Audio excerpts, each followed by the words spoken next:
3 1 शुरू। हेलो, मेरा नाम गरीम हैंक है। मैं यूनिवर्सिटी ऑफ वेस्टर्न ऑस्ट्रेलिया में नेवरोलॉजी का प्रोफेसर हूँ और ऑस्ट्रेलिया के परथ में सर चार्ल्स गार्डनर अस्पताल में नेवरोलॉजिस्ट हूँ।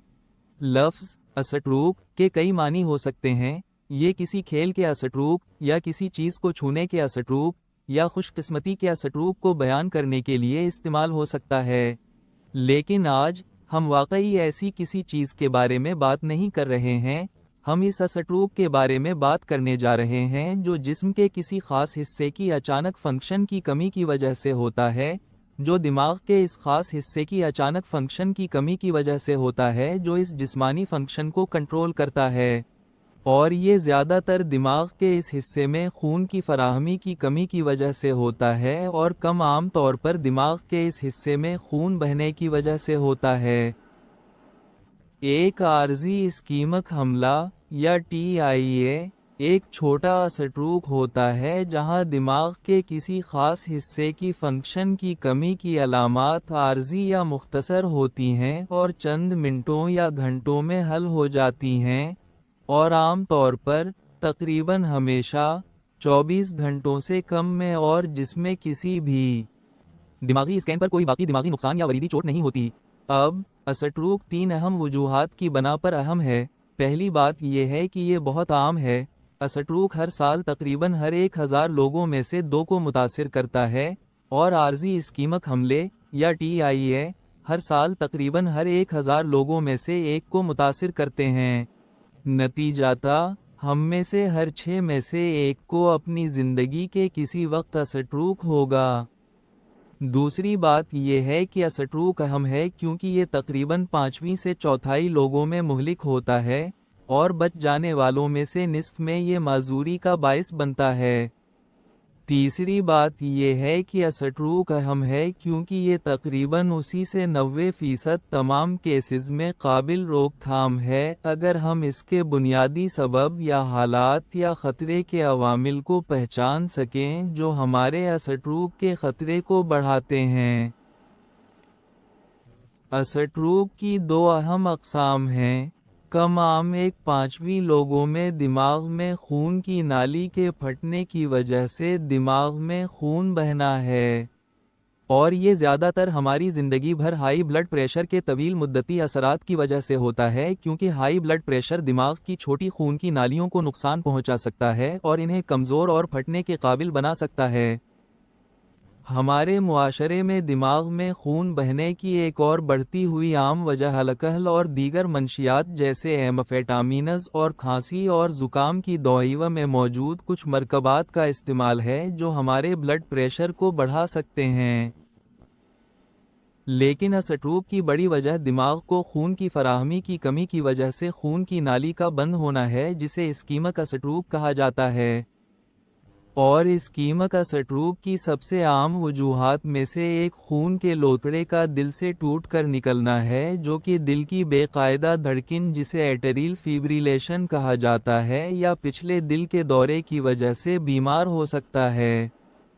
इस्कीमिक असटरूक की दूसरी आम वजह जहां दिमाग के किसी हिस्से को खून की फराहमी की कमी होती है, वो खून के लोथड़े का सीने, गर्दन और दिमाग की शरियानों में बनना है जो दिमाग को खून फराहम करती हैं। और सबसे आम खून की नाली की बीमारी शरियानों का सख्त होना या एथरोस्क्लेरोसिस, या जिसे एथरोमा भी कहा जाता है। तो हम अपने असटरूक के ख़तरे को कैसे कम कर सकते हैं? पहली चीज़ ये है कि हम इसका अंदाज़ा लगा सकें, और हमें ये जानने की ज़रूरत है कि आया हमारे पास असटरूक के ख़तरे के अवामिल हैं। असटरूक के लिए सबसे आम खतरे का आमिल हाई ब्लड प्रेशर है। ये तकरीबन हर 3 में से 1 असटरूक की वजह है।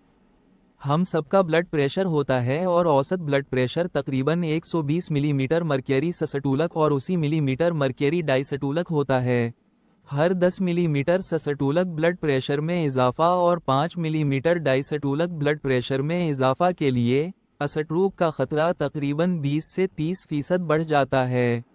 तो अगर हम अपने ब्लड प्रेशर को सिर्फ 10 सिस्टोलिक और 5 डायस्टोलिक कम कर सकें, تو ہم اپنے اسٹروک کے خطرے کو تقریباً 30% کم کر سکتے ہیں۔ ہم اپنے بلڈ پریشر کو کم کرنے کے طریقے یہ ہیں کہ ہم اپنی خوراک میں نمک نہ ڈالیں، کم نمک والی غذائیں کھائیں، الکحل کی مقدار کو کم کریں، اور اپنی طرز زندگی کو اس طرح تبدیل کریں کہ جسمانی سرگرمی میں اضافہ کریں اور اپنے جسمانی وزن کو مثالی وزن تک کم کریں تاکہ ہم زیادہ وزن یا موٹاپے کا شکار نہ ہوں۔ یہ بھی مثالی ہے کہ اگر ہم اپنی زندگی میں نفسیاتی دباؤ کو کم کرنے کی کوشش کریں جو بلڈ پریشر کو بھی بڑھا سکتا ہے، لیکن یہ کہنا آسان ہو سکتا ہے۔ اسٹروک کے لیے دوسرا بڑا خطرے کا عامل سگریٹ نوشی ہے۔ تیسرا ہمارے خون میں چربی کی مقدار میں اضافہ ہے، اور ان میں سب سے معروف کولیسٹرول ہے۔ اور ہم اپنی خوراک میں سیر شدہ چربی کی مقدار کو کم کر کے، ٹرانس سیر شدہ چربی کی مقدار کو کم کر کے، اور اپنی خوراک میں کیلوریز کی مقدار کو کم کر کے، جسمانی سرگرمی میں اضافہ کر کے، اور اگر ممکن ہو تو مثالی جسمانی وزن کو برقرار رکھ کر اپنے خون میں کولیسٹرول کی سطح کو کم کر سکتے ہیں۔ چوتھا بڑا خطرے کا عامل ذیابیطس ہے، جو کہ بنیادی طور پر زیادہ وزن اور ہماری خوراک میں زیادہ چربی کے ساتھ منسلک ہوتا ہے۔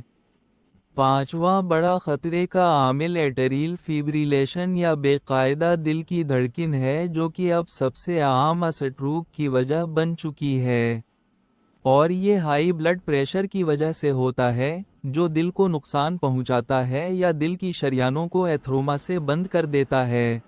اسٹروک کے دیگر بڑے خطرے کے عوامل الکحل کی زیادتی اور نفسیاتی دباؤ ہیں۔ یہ سب قابل ترمیم خطرے کے عوامل ہیں۔ اسٹروک کے کچھ اضافی خطرے کے عوامل ہیں جو بدقسمتی سے قابل ترمیم نہیں ہیں۔ وہ ہیں ہماری عمر، ہمارا جنس، ہماری نسل اور نسلی گروپ، اور ہماری جینیاتی ساخت۔ اور اس لیے ہمارے خاندان کے افراد میں پچھلے اسٹروک یا دل کے دورے کی خاندانی تاریخ اس بات کا اشارہ ہے کہ ہم جینیاتی طور پر ہائی بلڈ پریشر یا ہائی کولیسٹرول یا اسٹروک کے زیادہ خطرے کے لیے مائل ہو سکتے ہیں۔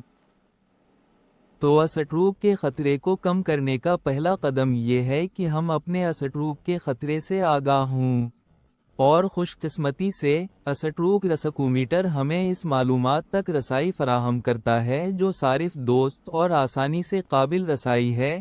اسٹروک رسکومیٹر ہمیں اپنے غیر قابل ترمیم خطرے کے عوامل جیسے ہماری عمر اور جنس، نسل اور نسلی گروپ، اور اسٹروک کی خاندانی تاریخ کو داخل کرنے کی اجازت دیتا ہے۔ اور یہ ہمیں اپنے معلوم قابل ترمیم طرز زندگی کے خطرے کے عوامل جیسے کہ آیا ہم سگریٹ نوشی کرتے ہیں، ہماری الکحل کی مقدار کیا ہے، اور یہ بھی کہ آیا ہماری زندگی میں دباؤ ہیں، کو داخل کرنے کی اجازت دیتا ہے۔ کچھ اضافی عوامل ہیں جو رسکومیٹر پوچھے گا، اور وہ ہیں ہمارا بلڈ پریشر اور شاید ہمارا کولیسٹرول، ذیابیطس کی تاریخ، اور فاسٹنگ بلڈ شوگر۔ یہ ضروری ہو سکتا ہے کہ آپ اپنے جنرل پریکٹیشنر کے پاس جائیں تاکہ آپ کے blood pressure, cholesterol, fasting blood sugar, اور ہیموگلوبن A1C کی پیمائش حاصل کی جا سکے، جو کہ ذیابیطس یا ذیابیطس کے خطرے کے نشانات ہیں۔ اسٹروک رسکومیٹر ہمیں ان معلوم خطرے کے عوامل سے اگلے 5 سالوں اور 10 سالوں میں اسٹروک ہونے کے ہمارے مطلق خطرے کا حساب لگانے کی اجازت دیتا ہے۔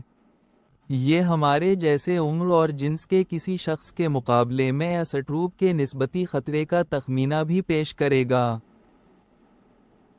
اسٹروک رسکومیٹر کی اضافی خصوصیت یہ ہے کہ یہ نہ صرف ہمارے لیے اسٹروک کے مطلق خطرے اور نسبتی خطرے کا حساب لگاتا ہے، بلکہ یہ ہمیں اپنے خطرے کو خود منظم کرنے اور یہ دیکھنے کی اجازت دیتا ہے کہ ہم اپنے طرز زندگی کے خطرے کے عوامل کو تبدیل کر کے اپنے خطرے کو کیسے تبدیل کر سکتے ہیں۔ تو اس کے 2 حصے ہیں۔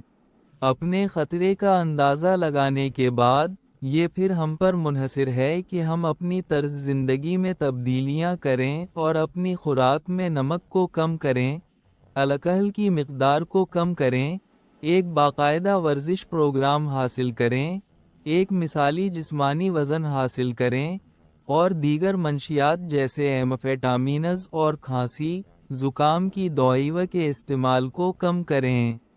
آخر کار اہم بات یہ ہے کہ پھر اپنے خطرے کی نگرانی کریں اور دوبارہ جائزہ لیں بالकुल उसी तरह जैसे हम अपनी गाड़ी के साथ करते हैं।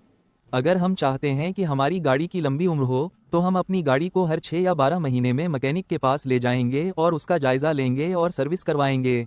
हमें अपने जिस्म के साथ भी यही करना चाहिए और हर 6 या 12 माह में अपने जनरल प्रैक्टिशनर के पास जाना चाहिए, जैसा कि ज़रूरत हो, और अपने खतरे के अवामिल का जायज़ा लेना चाहिए, अपना ब्लड प्रेशर चेक करवाना चाहिए, अपना कोलेस्टेरोल चेक करवाना चाहिए, अपना ब्लड शुगर और हेमोग्लोबिन A1C चेक करवाना चाहिए, और ECG भी करवाना चाहिए ताकि एट्रियल फिब्रिलेशन का पता चल सके।